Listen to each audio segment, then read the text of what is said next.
मां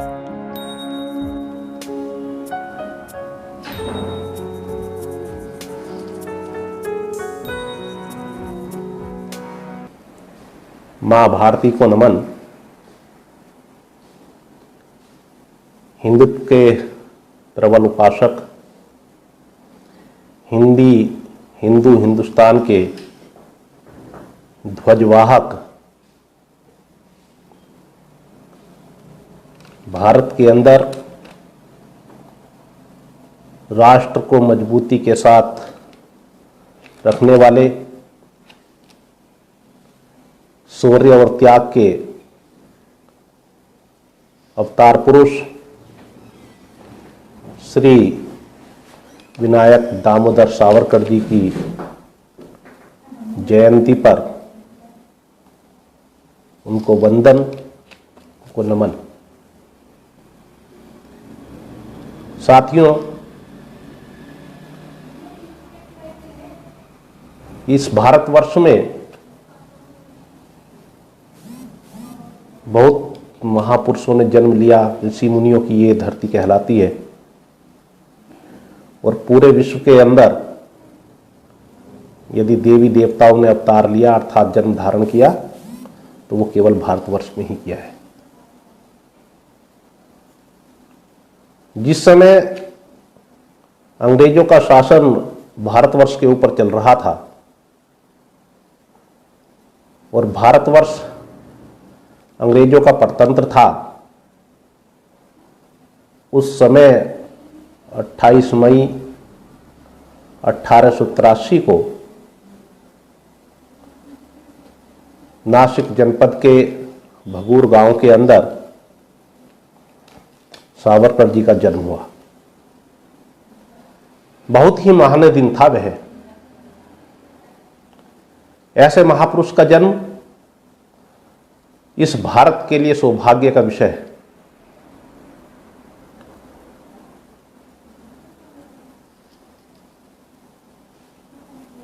उन्नीस 1901 में मैट्रिक की पढ़ाई करते समय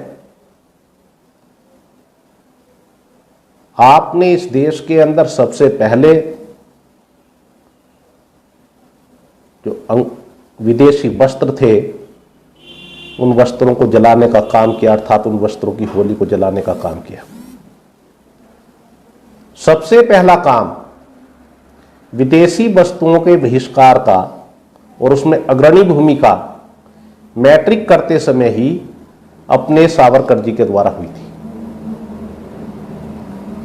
फर्ग्यूसन कॉलेज के अंदर पढ़ते थे और 1901 में 10 रुपए का आर्थिक दंड वीर सावरकर जी के ऊपर लगाया गया था। और आर्थिक दंड नहीं लगाया गया, कॉलेज से बाहर भी निकाला गया, उनका निलंबन किया गया। बहुत ही मुश्किल के साथ बंबई विश्वविद्यालय से अनुमति लेकर के मैट्रिक पास की। आगे चल करके आपने वकालत की परीक्षा उत्तीर्ण की और यह पहला उदाहरण था जो किसी भारतीय विद्यार्थी को वकालत उत्तीर्ण करने के बाद में भी उसको वकालत की उपाधि राजनीतिक कारणों से नहीं दी गई। कारण क्योंकि लगातार राष्ट्र मेरा है, इस देश से, इस भारतवर्ष से अंग्रेज बाहर जाने चाहिए, इनको बाहर निकलना ही होगा, उसके लिए विभिन्न विभिन्न आंदोलन करते रहना, ऐसा सावरकर जी का मुख्य कार्य हो गया था। राष्ट्रहित के लिए काम करते करते आपको आज 2 आजन्मों का कारावास भी हुआ। आजन्मों का कारावास क्यों हुआ? वो इसलिए हुआ क्योंकि आरोप लगाए गए कि भारतवर्ष से सत्ता का, राज सत्ता का षड्यंत्र के तहत विरोध किया जा रहा है। राज सत्ता को उखाड़ने की कोशिश की जा रही है सावरकर के द्वारा। दूसरा, भारतवर्ष की जनता को प्रेरित करके अंग्रेज अधिकारियों को कत्ल करने का षड्यंत्र सावरकर के द्वारा रचा जा रहा है। इसके लिए 2 आजन्मों का कारावास सावरकर जी को किया गया। और सावरकर ने उस समय कहा था, जब 2 आजन्मों का कारावास हुआ था, तो सावरकर जी ने उस समय कहा था कि जो लोग पुनर्जन्म की व्यवस्था को नहीं मानते, आज वो विवश हुए हैं, आज वो विवश हुए हैं इस भारतीय संस्कृति को मानने के लिए, भारतीय सिद्धांत को मानने के लिए कि व्यक्ति का पुनर्जन्म होता है। जिस समय आपको जहाज के द्वारा ले जाने का काम हो रहा था, विचार किया कि यदि मैं जेल के अंदर चला गया तो देश के अंदर जो स्वतंत्रता की लड़ाई लड़ी जा रही है वो कहीं ना कहीं कमजोर हो जाएगी। और ऐसा विचार करके बीच समुद्र में जाकर के छलांग लगा दी और कई दिनों तक लगातार समुद्री लहरों से संघर्ष करते करते किनारे पर पहुंचे थे। गिरफ्तार कर लिए गए, काला पानी की सजा हुई, अंडमान जेल के अंदर ले जाया गया। जेलर ने कहा कि सावरकर 50 वर्ष कैसे काटोगे? तो सावरकर ने कहा, मैं तो 50 वर्ष अपने काट लूंगा, जिंदा रहूंगा, जीवित रहूंगा, लेकिन 50 वर्ष तक तुम इस भारतवर्ष के अंदर टिक नहीं पाओगे। इतनी निर्भरता के साथ, इतनी निडरता के साथ अपनी बात को कही। बंधुओं, क्यों गए कारावास और उसमें क्या हो रहा था? कारावास में आज की व्यवस्थाएं नहीं थी, वो अंग्रेजों के द्वारा दिया गया काला पानी की सजा थी। वो जेल आज भी गवाह है। निर्मम अत्याचार जो सावरकर जी के ऊपर किए गए उस जेल के अंदर, वहां की दीवारें आज गवाह हैं, इतिहास गवाह है। जेल के अंदर मोटे मोटे पत्थरों के पाट होते थे और उन पाटों के माध्यम से आटा पीसने का काम चक्की चला करके सावरकर जी को चलना होता था। तेल निकालने का जो कोल्हू होता था जिसमें बैल घूमता था, वहां बैल की व्यवस्था नहीं होती थी, बल्कि सावरकर जी को उस कोल्हू में खुद चल करके, बैल के समान चल करके, भूखे प्यासे भोजन भी नहीं मिलता था।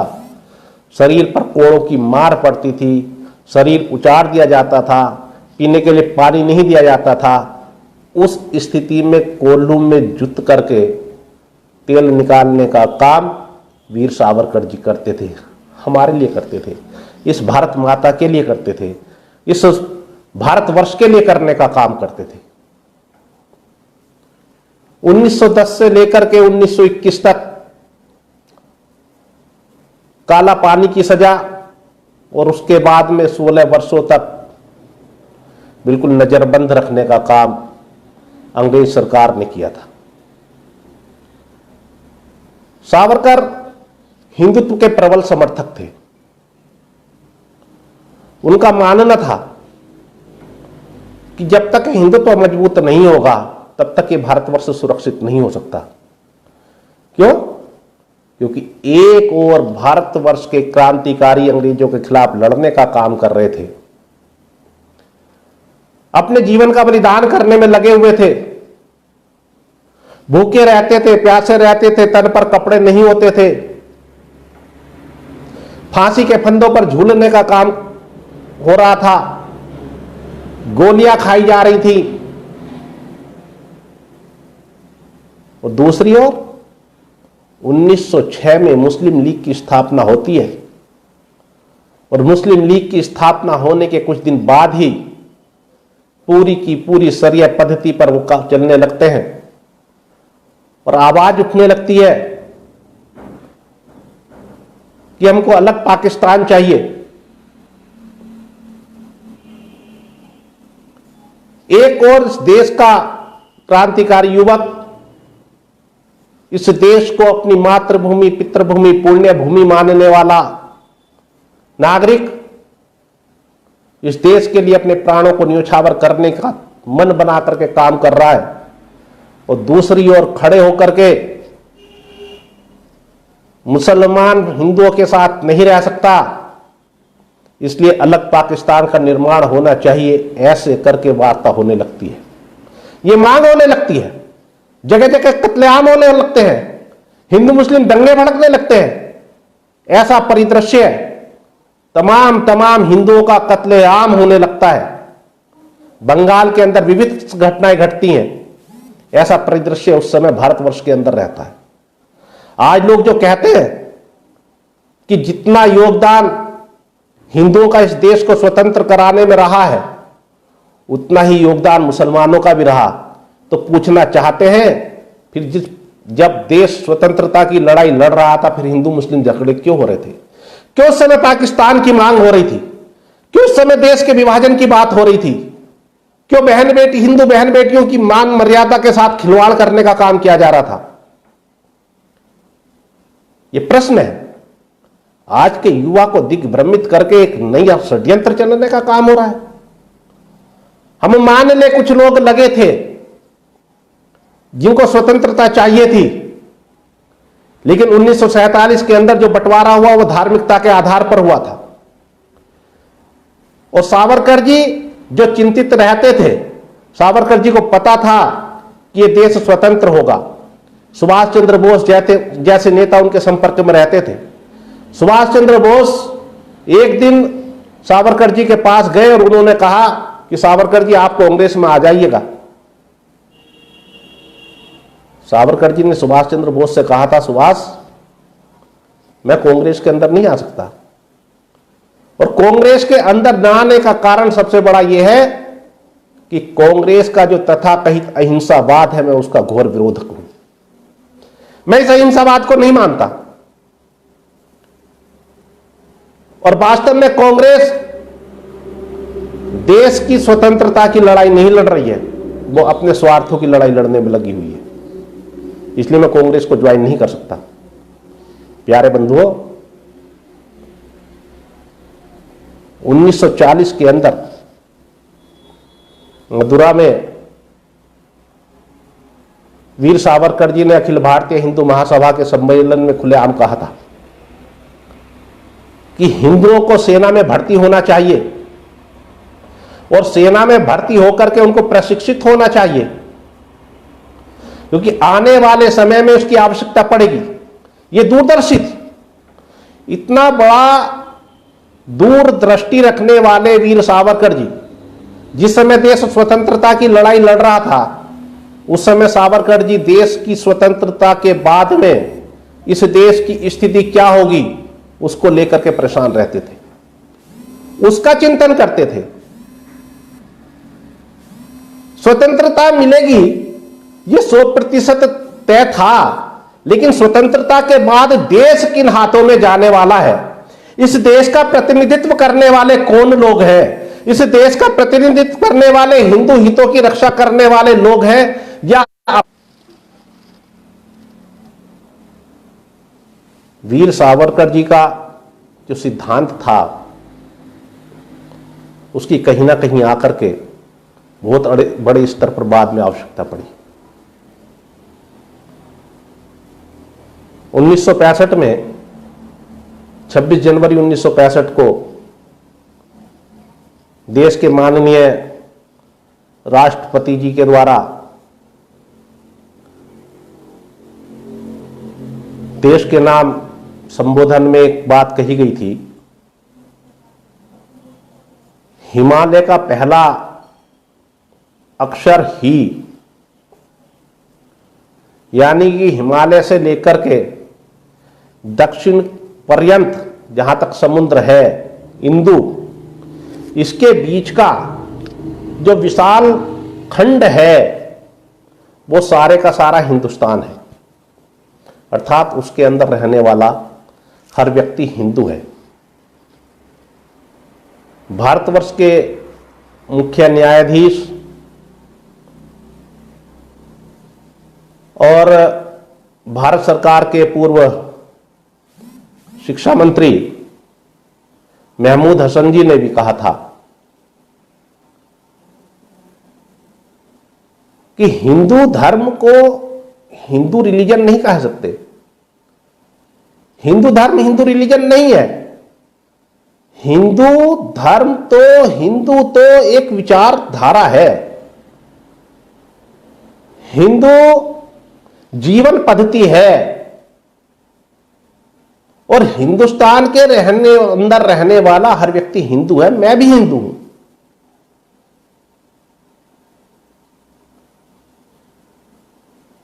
उन्नीस के बंटवारे के पश्चात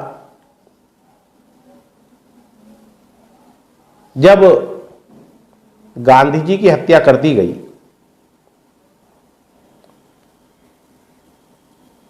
तो दुखद घटना थी। तो उसमें वीर सावरकर जी को भी गिरफ्तार कर लिया गया और उसमें मुकदमा चलाया गया। और मुकदमा चलाने के बाद में वो बिल्कुल निष्कलंक थे, बरी हुए। 2003 में 26 फरवरी 2003 में अपने देश की संसद के केंद्रीय कक्ष के अंदर भारत सरकार के द्वारा पिछली सरकारों की गलती को मानते हुए उसमें सुधार करते हुए जब स्वातंत्र्य वीर सावरकर जी का चित्र लगाया गया तो विपक्षी गणों के तमाम मिर्ची लगने लगी। दस्त छूट गए उनके, हाहाकार मचाने लगे। सावरकर की मूर्ति, सावरकर का चित्र संसद के अंदर नहीं लग सकता, केंद्रीय कक्ष में लगना नहीं चाहिए। कारण तो पूछे, कारण क्या है भाई, क्यों नहीं लग सकता? इतना बड़ा क्रांतिकारी, दो आजन्मों का कारावास काटने वाला व्यक्ति, लगातार राष्ट्र के लिए चिंतित रहने वाला व्यक्ति, लगातार राष्ट्र की स्वतंत्रता की लड़ाई लड़ने वाला व्यक्ति, उसका चित्र क्यों नहीं लग सकता? तो उन्होंने कहा कि सावरकर गांधी जी का हत्यारा था और सावरकर का जो हिंदुत्व दार्शनिक क्षेत्र है उससे भारतवर्ष की धर्मनिरपेक्षता को खतरा है। और सावरकर का जो हिंदुत्ववाद था जिसको उसके अनुयायी आज भी मानते हैं, उसमें देश के अंदर विघटन होने की पूरी संभावना है। इसलिए जहां गांधी जी का चित्र लगा हुआ है उस कक्ष के अंदर सावरकर जी का चित्र नहीं लग सकता।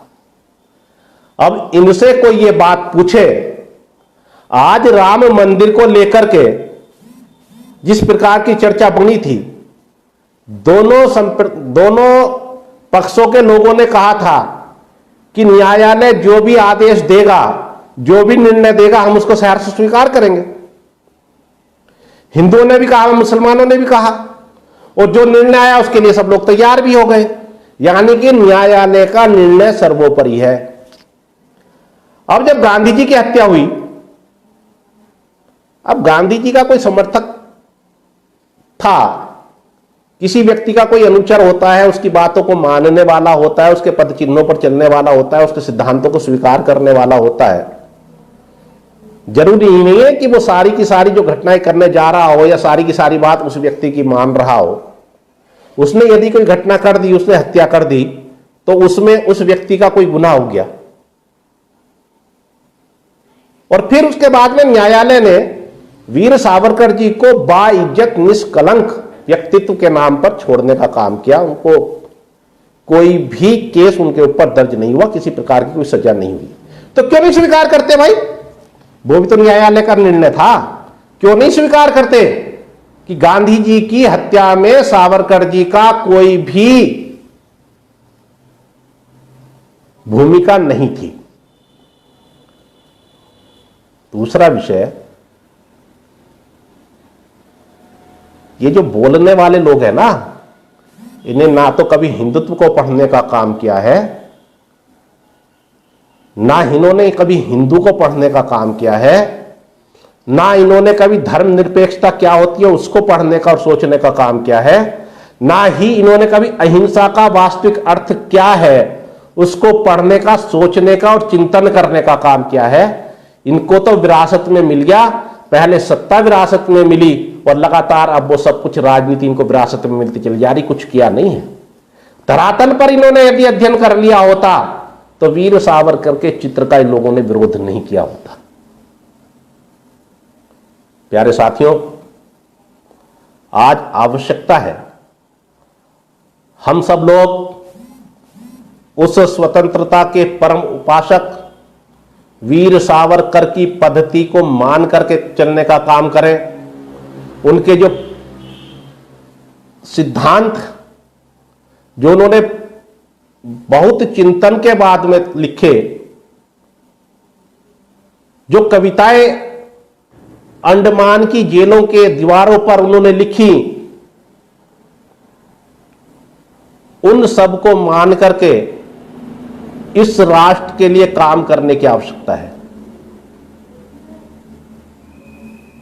सावरकर जी लगातार मानते थे कि हर हिंदू का सैनिकीकरण होना चाहिए, और उनका कहना था यदि आप बुद्ध को भगवान के रूप में पूजना चाहते हो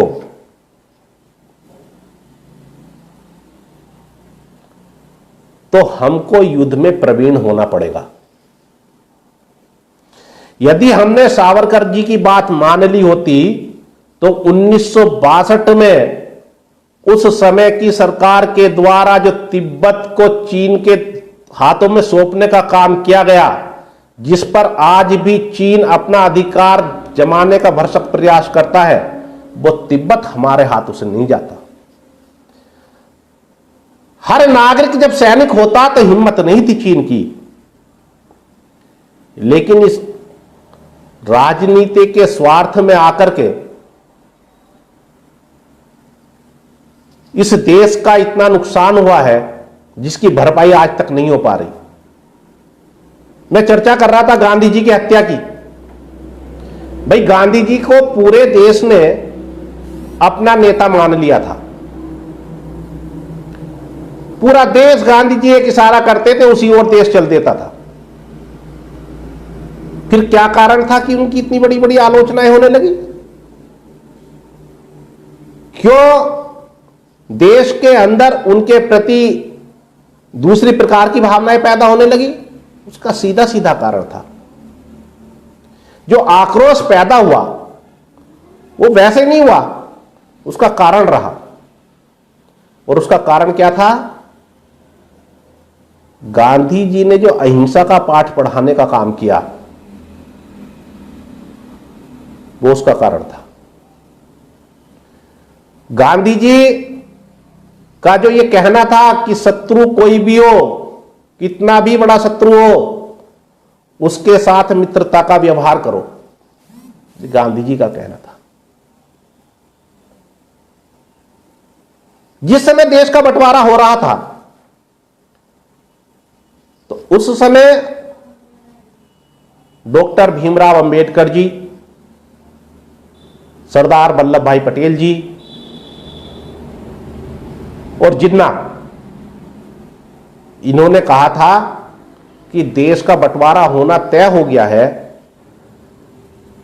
तो तय कर लीजिएगा, एक योजना बना करके काम कर लीजिएगा। जो पाकिस्तान के हिस्से में आने वाला क्षेत्र है उसके अंदर जितना हिंदू है वो सारे का सारा हिंदुस्तान आना चाहिए, और हिंदुस्तान की सीमा के अंदर रहने वाला जितना भी मुसलमान है वो सारे का सारा पाकिस्तान जाना चाहिए। बात नहीं मानी। आपको अपना नेता इस पूरे देश ने मान लिया, और यदि आपने यह काम कर लिया होता तो देश के बंटवारे के समय में जो 12 लाख हिंदुओं का कत्ल हुआ, यह ऑन रिकॉर्ड है, सरकारी रिकॉर्ड है। 12 लाख हिंदुओं का जो कत्ल हुआ, हमारे आंकड़े तो उससे ऊपर है। वो कत्ल हिंदुओं का नहीं होता तो इसका जिम्मेदार कौन थे? ये दुर्भावना पैदा नहीं हुई थी? मुसलमानों के साथ कोई घटना हो गई, रोने बैठ गए, आप जब चाहा अनशन पर बैठ गए, हठधर्मिता के साथ अनशन करने लगे। इससे देश का आत्मबल कमजोर नहीं हो रहा था तो क्या हो रहा था? ये सारी भावनाएं जनता के अंदर पनप रही थी, कोई सहन नहीं कर पाया और उसने काम कर दिया। तो इसके लिए सावरकर जिम्मेदार नहीं थे। कब तक सावरकर को गाली देते रहेंगे? उस व्यक्ति को कब तक गाली देते रहोगे जिसने अपने परिवार को परिवार नहीं समझा? राष्ट्र मेरे लिए सर्वोपरि है, देश मेरे लिए सर्वोपरि है, भारतवर्ष मेरे लिए सर्वोपरि है। जिसने ऐसा मानने का काम किया उसको कब तक गाली देने का काम करोगे? लेकिन बड़ी योजना के साथ कम्युनिस्टों के द्वारा जो इतिहास परोसने का काम किया गया,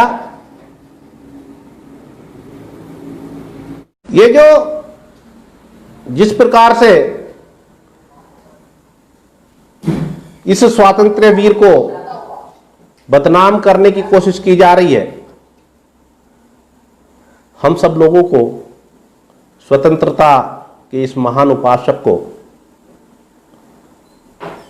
अपने समाज के बीच में ले जाना, युवाओं के बीच में ले जाना,